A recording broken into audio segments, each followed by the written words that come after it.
Hello, everyone. My name is Maz Barami. I'm the manager of academic innovation team. Our team is highly involved with offering many workshops, on many different topics. Two topics that we have been involved, in detail are LLM and quantum. So today, I'll be talking about our quantum framework, which is a Packlet. Packlet is basically a connection of interconnected functions that running these two codes, we can install it and then just start using that. Very similar to the rest of functionalities that we have. It has a detailed documentation and everything is basically good.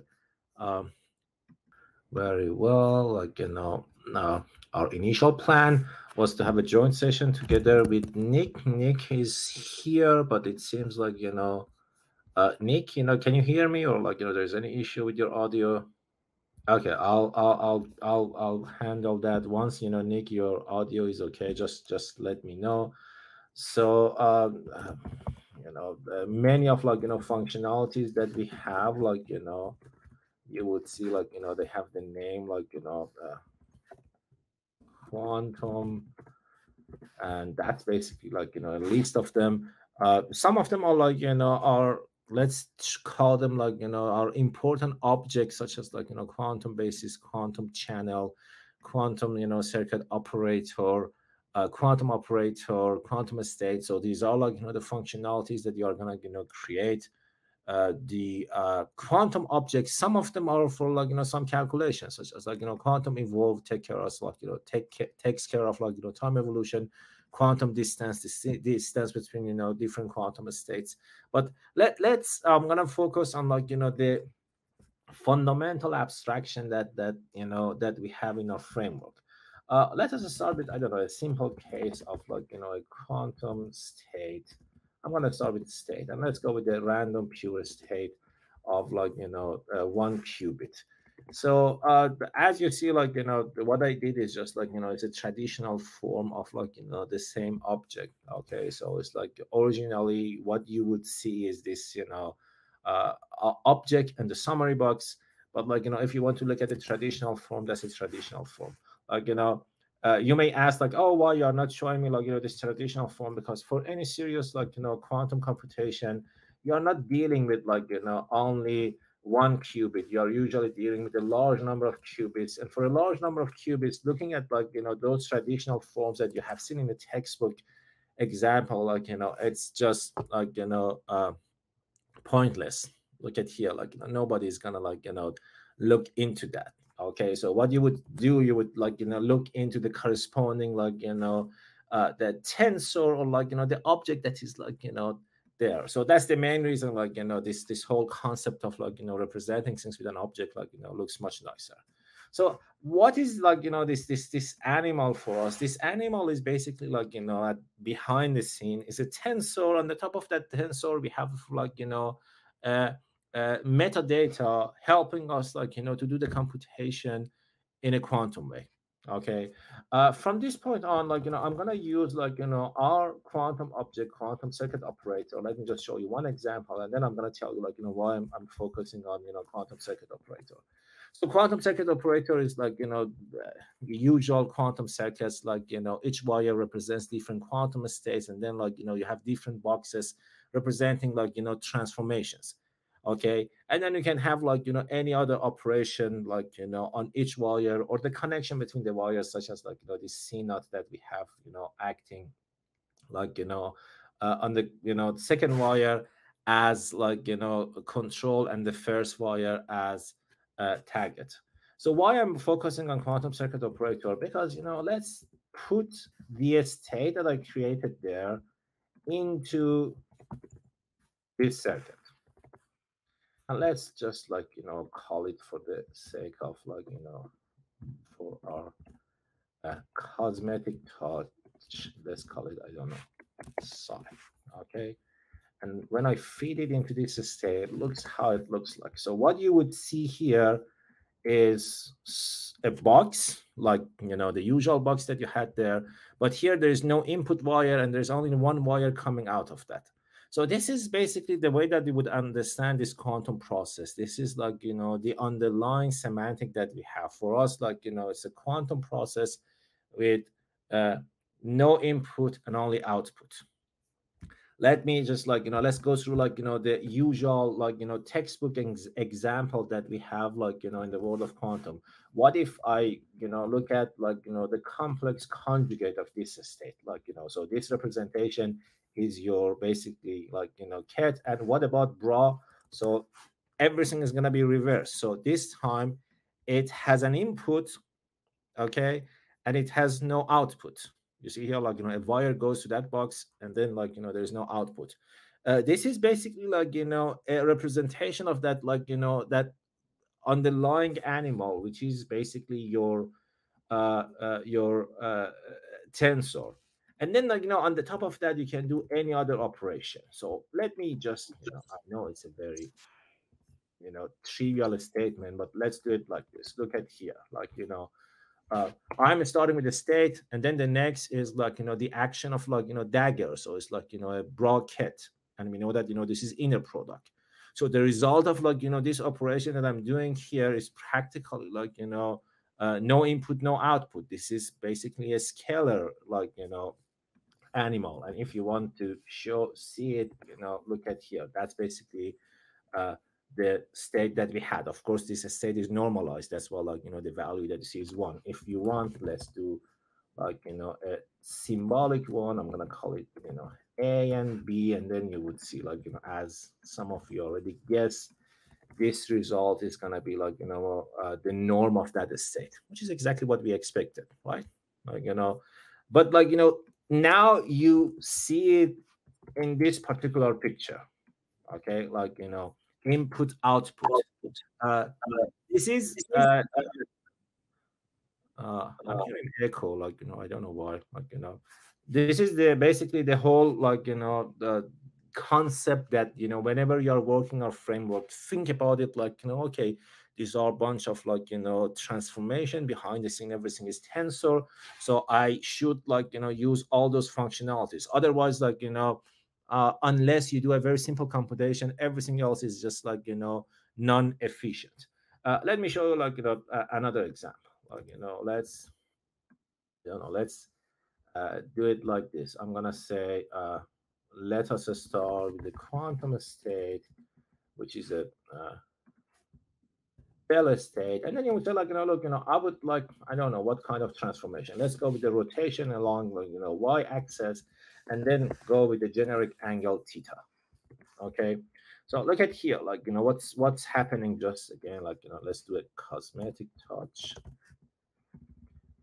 I'm gonna call the label, and by the way, all the details that you see, like, they are in our documentation, so we can look into documentation, everything that I'm showing you here. Look at like, this representation. And we have a quantum state. This quantum state is basically 2 qubits. Okay, so like, it has like, 2 output. Look at the dimension, 2 output. The dimension is 2 by 2. By the way, in our framework, you can go to a higher dimension. You can have qubits, but for the time being, let me just focus on qubits. And then no input. You see, like, it's empty for the input.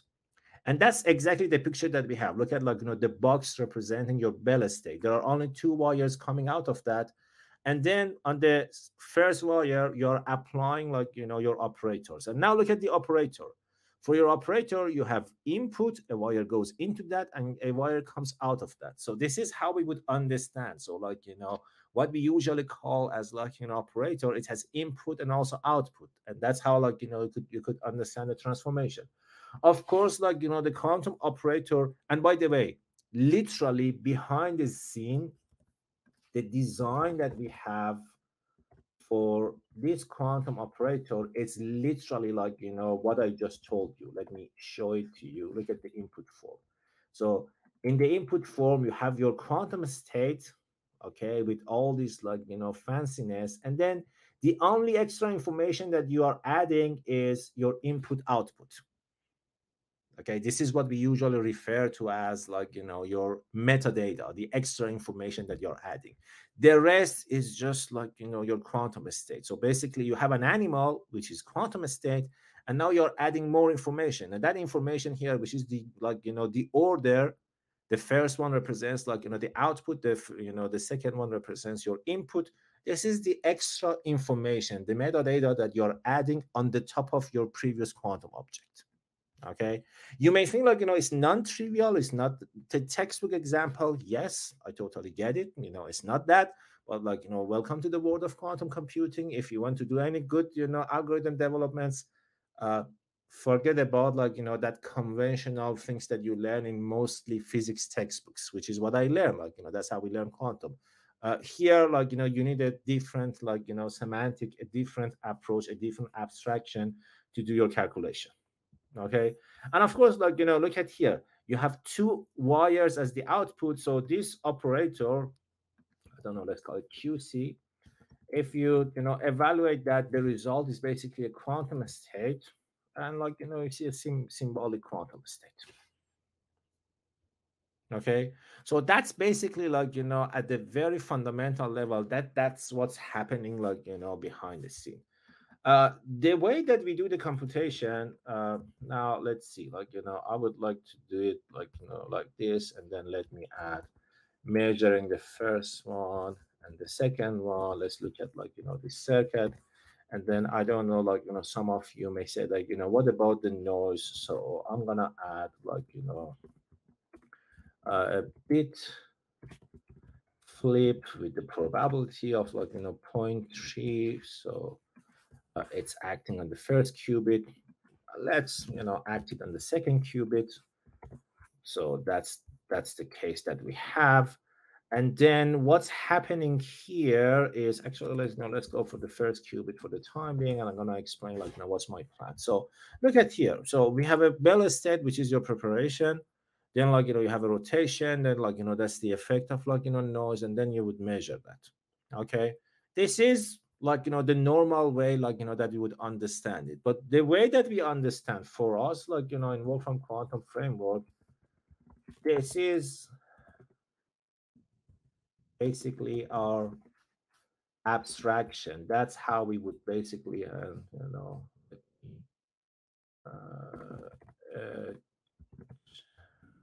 I cannot type edge labels. Let me just set it automatic, and in the meantime I'm gonna set vertex labels also automatic. Now you would see what's happening here. And let's do one more thing, because this graph, let's go with our graph layout. Now which one maybe layered embedding looks nicer. Okay, so this is basically what is happening for us. Look at let me also show you this. So this is the circuit that you see on the top. This is what we usually refer to as conventional understanding of a quantum circuit. This is how we would understand it. For us, it's a tensor network. And this tensor network, it represents everything that is happening here. Each of these edges, they represent a specific gate. Each of those edges, they have the information of the contraction that we do. And then basically for us, quantum computation is a fancy tensor contraction. And we do it in a way using that metadata that I told you to fulfill all the requirements that we need to get quantum results. So behind the scene, really we do a tensor contraction. For example, if we evaluate that circuit QC, and this time you're gonna get a new object, your measurement object, and then for that measurement object we can ask, it's gonna look ugly, and I'm gonna explain why. If we ask for probabilities, these are the probabilities that you would see. You see they are all function of theta, and then we can say, okay, full simplify that, and for the assumptions I can say, for example, I don't know, that theta, let's say that it's positive. And voila, that's the basically symbolic quantum computation that we did. Okay, so this calculation that is here is not done in a normal way that we usually do, quantum computation. Literally, we basically started with this quantum tensor, and then we did the corresponding contraction for that particular tensor. That's the basically the semantic that we have in our framework. And of course, you can extend it. I don't know, let me just I was hoping that we would be able to show you some fancy examples together with Nick, but it seems Nick had some technical issues. But for now, let me focus on simple ones. So this is a Bell state. Can you hear me? Oh, you're here. Oh, okay. Then I just are you okay with sharing? Didn't want to interrupt it. Yeah. Oh, okay. I can share now if you want. I'm gonna stop sharing, so because it's easier. Nick is a master of live coding, as you noticed. I was kind of struggling with the live coding, so it's not easy for me to talk and code. But Nick, he's very good. So Nick, please go ahead, share your screen, and then we are gonna show them some other examples. So this is our documentation page that I was telling you, and maybe set the level as 125 so they can see everything. Okay,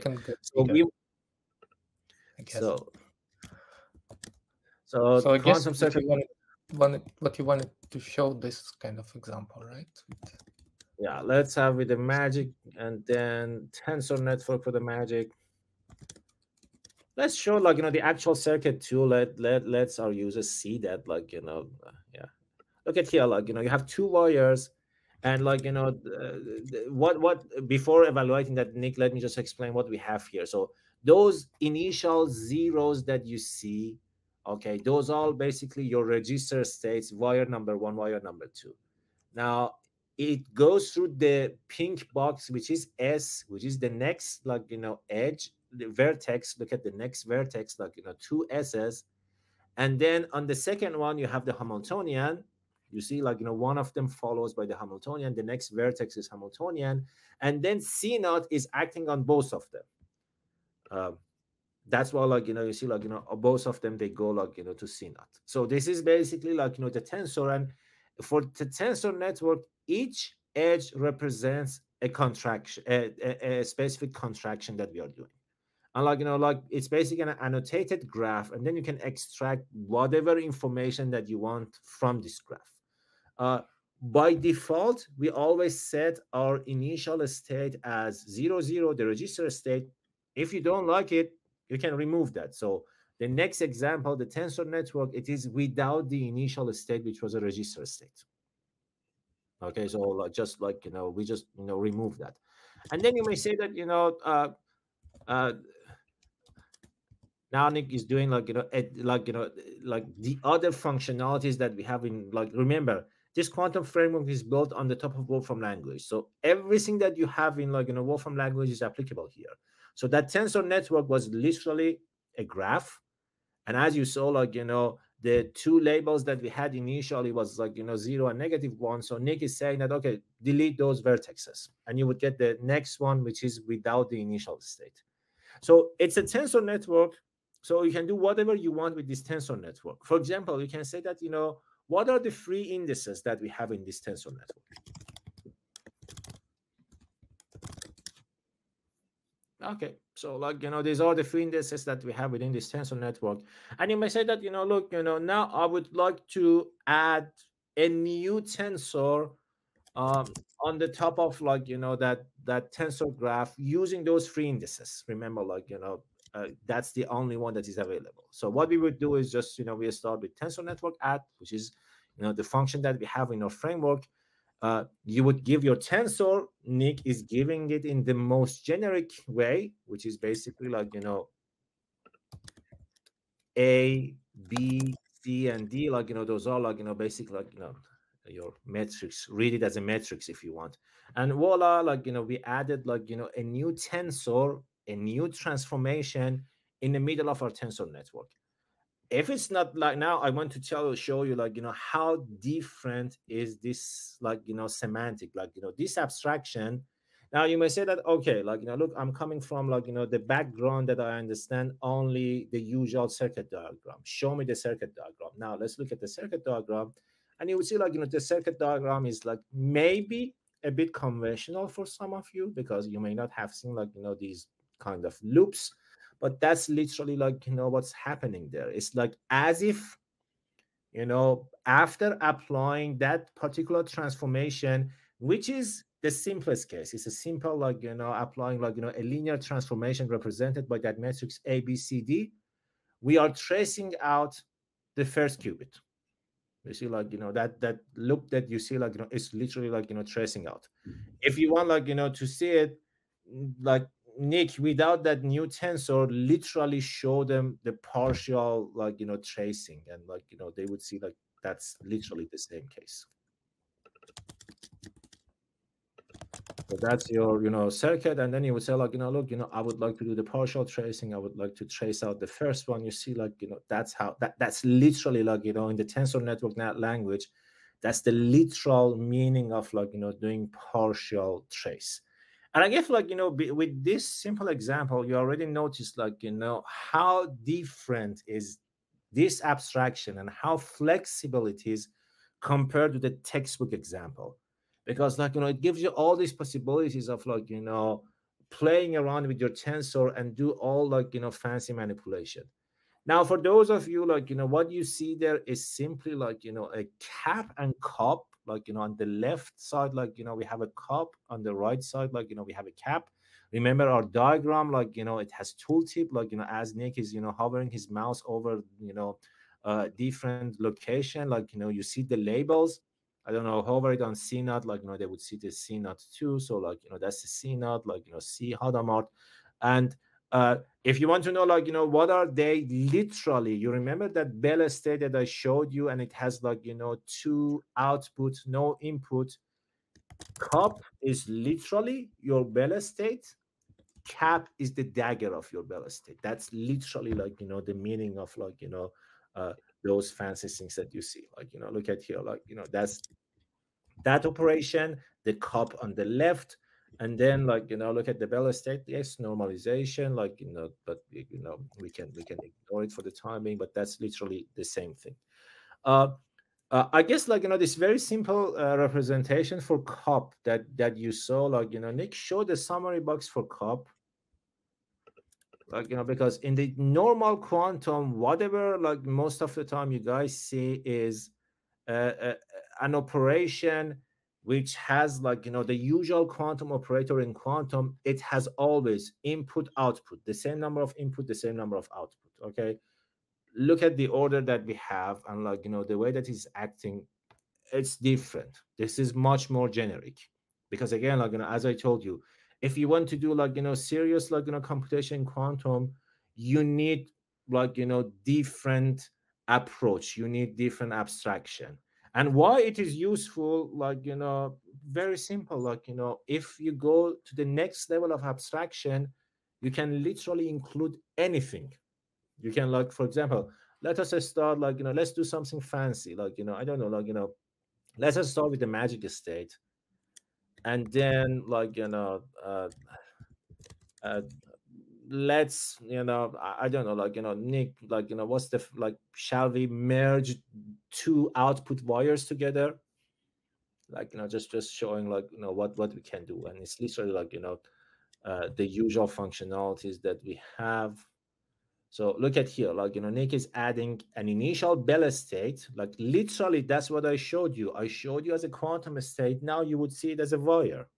Okay, so it's like on the very left side, we start with the Bell state. Composition is exactly the same as like, you know, the usual composition that we have in Wolfram language. Then you have the rest of like, you know, your circuit operator. And now, like, you know, let's do, I don't know, like, you know, let's merge those two wires. Let's like, you know, and make it one, like, you know, wire with higher dimension.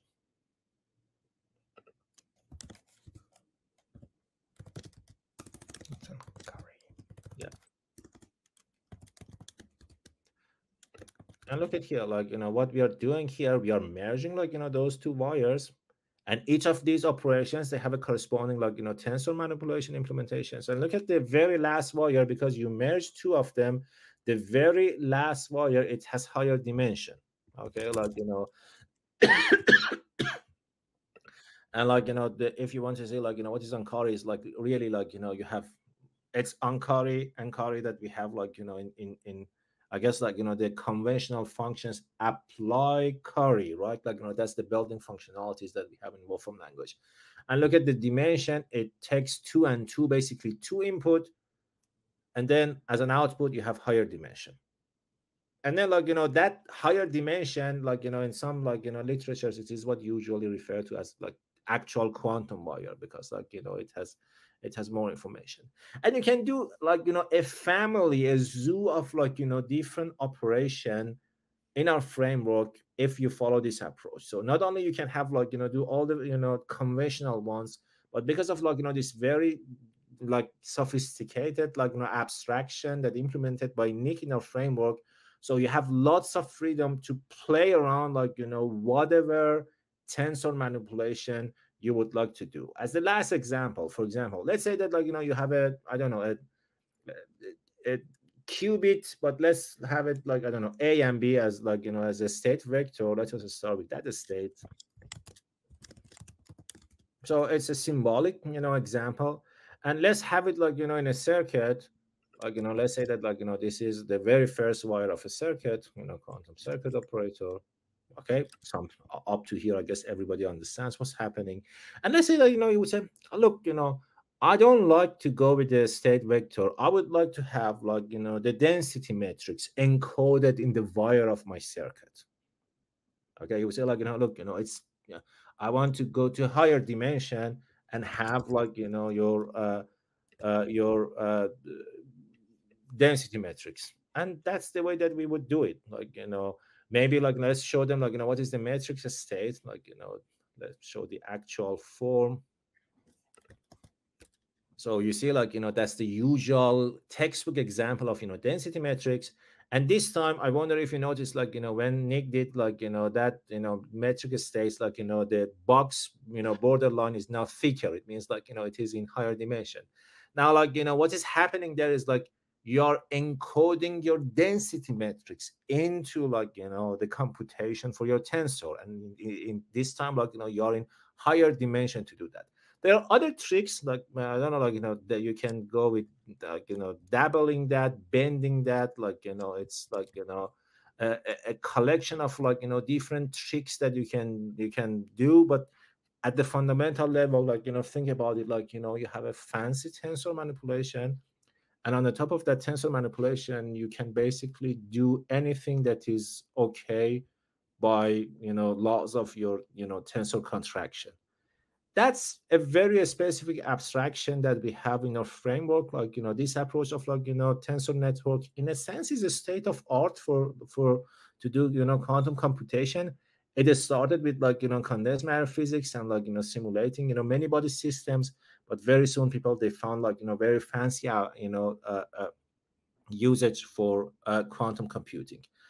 And we can safely claim that any operation that you can think about, like, you know, in a finite dimensional space using like, you know, all of these tensors is doable in our framework. Even the non-conventional one that are like, I don't know, like, you know, uh, uh, we are almost, you know, yes, 1 minute over. But as a last example, let's just also show them like, you know, a copy spider that basically you can copy a state, the basically your state, and then let's show like, you know,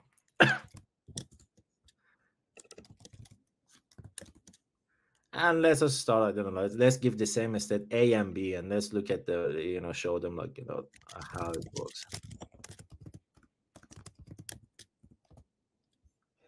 And copy, okay, and, you know, let's evaluate that and look at like, you know, the amplitudes. You see here we started A and B, and now like, you know, it is copied on the other qubits too. It's not cloning, okay, you're just copying like, you know, the amplitude. And it's again like, you know, a tensor manipulation. This is Z spider, which can be easily implemented like, you know, in Wolfram framework.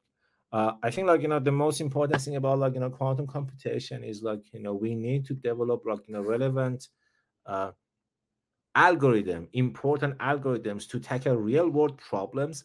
And this is, one thing that, we would like to interact and collaborate more with our users out there. So if any question, please feel free to contact us, quantum@wolfram.com, and let us explore the uncharted territory of quantum computing. So I guess that's it. Nick, is there anything else that you would like to add? Last word by you. Well, yeah, go ahead and explore our framework. Yeah, do it and let us know. It's one thing I forgot to add is I showed you how to install our Packlet from our landing page. There is another link which is our developer page. I don't know if Nick you have it, you can quickly show them what is our. So the developer page, the main difference is that non-stop days and nights, me and Nick, we are adding new functionalities, updating that, clean up, and debugging if any bug. So you can also if somebody is interested to see the latest, the last version of our Packlet, that's the link that you can install it, and that's the most updated. The landing page, once we are every month or so, when we do all the updates and everything works fine, we usually update it. So that's how you can get the latest version of our framework. And right now the version is 1.2.11. Okay, any question? I don't know if I miss any question. Was there any question or anything?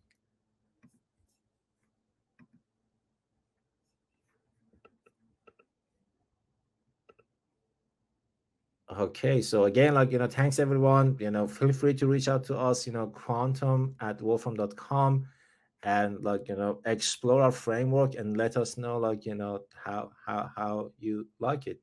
Thank you, Nick. Thanks, Matt. Thank you, guys. Have a good one.